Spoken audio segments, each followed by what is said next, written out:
So before you get your CAS, that's your confirmation of acceptance of studies, you have to pay tuition fee deposit. And if you're an international student, most likely your country's currency would not be equivalent to pounds. And if you're from Africa or non-US and Canada countries, you might run into a bit of trouble when trying to pay for your tuition fee deposit or even tuition fee. So in this video, I'm going to be sharing some things about paying for tuition fees and how to avoid getting into a bit of trouble. So if you like videos such as this, please keep on watching.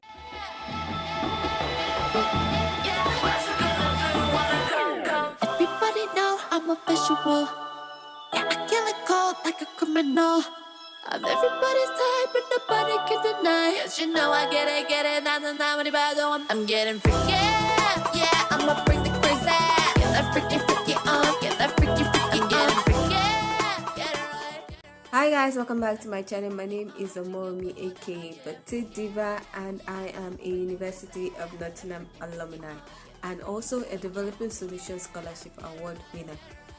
In this educational series, I talk about everything concerning international students in the UK, the visa application, the admission process, tips and tricks to use to be able to enjoy your stay in the UK. So if you're interested in videos such as this, please consider subscribing by clicking on the red button that says subscribe, and don't forget to click on the bell notification icon by the side so that you're notified anytime I upload videos. As an international student, you have to pay a certain amount as tuition fee deposit. You also have to pay IHS, that is the health surcharge, and also visa application fee. And those fees are either in pounds, mostly in pounds, or dollars. Now, I'm talking about international students and that are not from US or Canada. So, our currency is not as, most times might not be as strong as pounds.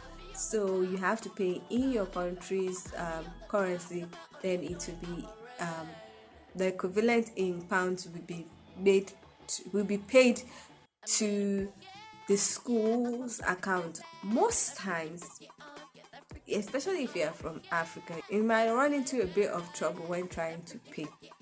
So people try to get people that are in the UK to pay.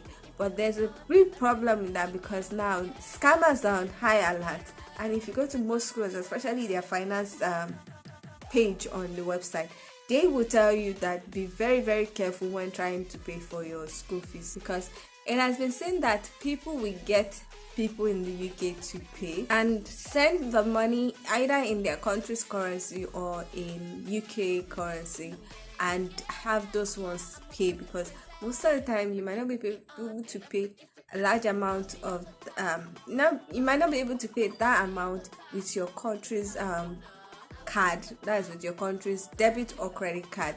So sometimes they send it to the account that is linked to the card in the UK and have those people pay. Now, if you are using an agent that is not trustworthy, what they've discovered is that some people actually use cards that are stolen.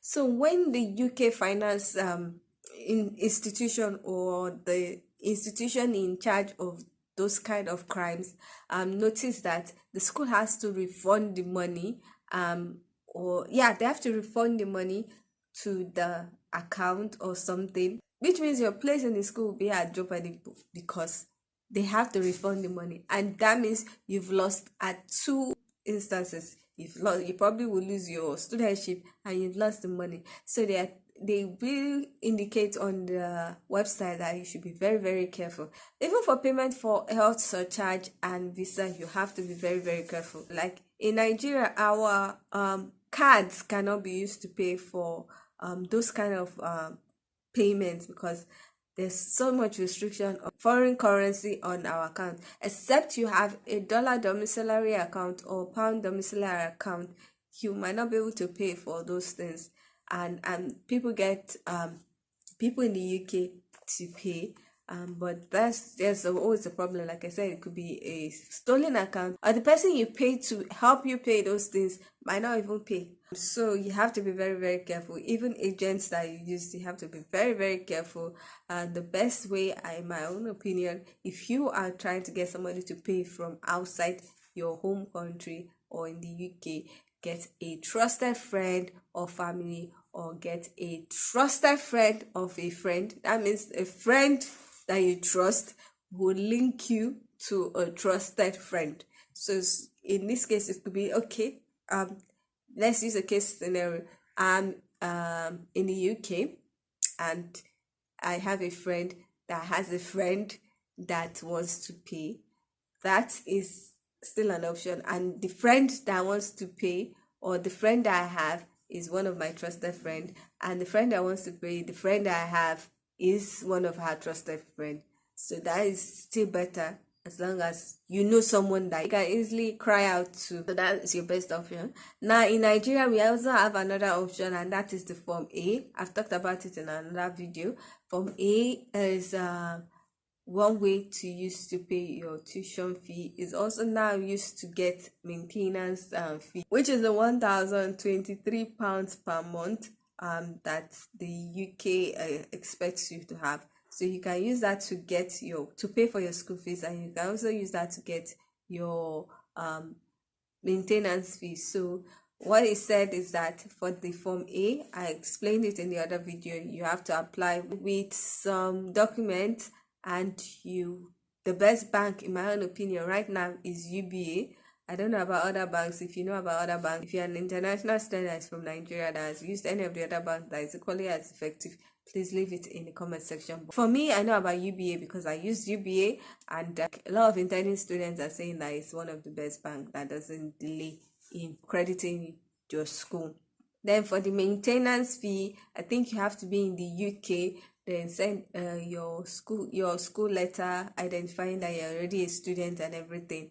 And then if you have the naira equivalent of the money that you're looking for in your account, they will debit your naira account and transfer the equivalent in pounds to your pound account. Note, this services comes with charges, so you have to be aware of that and have extra money for the charges.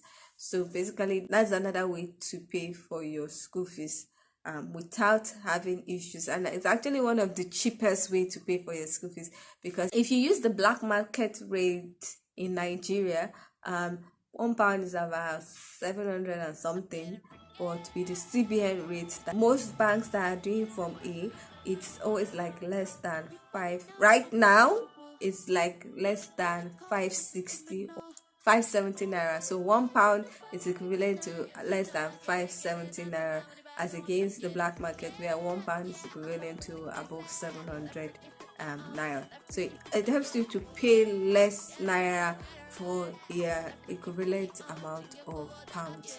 So it's one option that you have to try. You have to try it to help you save money, and it's less stressful in the case that once it's debited from your account and it is credited in the UK account of your school, there's not going to be any problem of they are refunding money, it is scam, it is stolen funds. And the third one is to use a third-party agent. Most schools have the third-party agent that they use.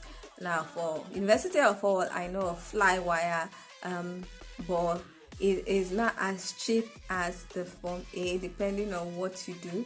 There's a trick to doing it so that you can get, then you still have to link to Form A, but if you're not linking to Form A, it is another it's more expensive than the Form A. Some schools will do Western Union, but some countries don't have that option.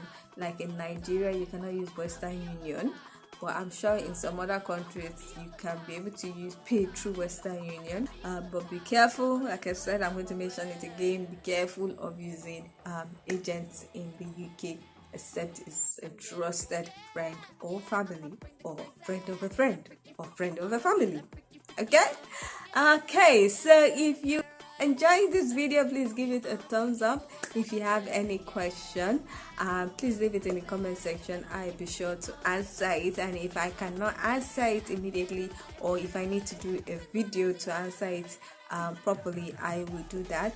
Or if I cannot answer it, I might link you to where you can get your answers. So if you like this video, once again, please give it a thumbs up. If you like this video, please share it with your friends and family. If you are not yet subscribed and you like videos such as this, please consider subscribing by clicking on the red button that says subscribe, and don't forget to click on the bell notification icon by the side so that you're notified anytime I upload videos.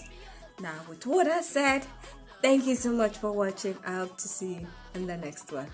Bye.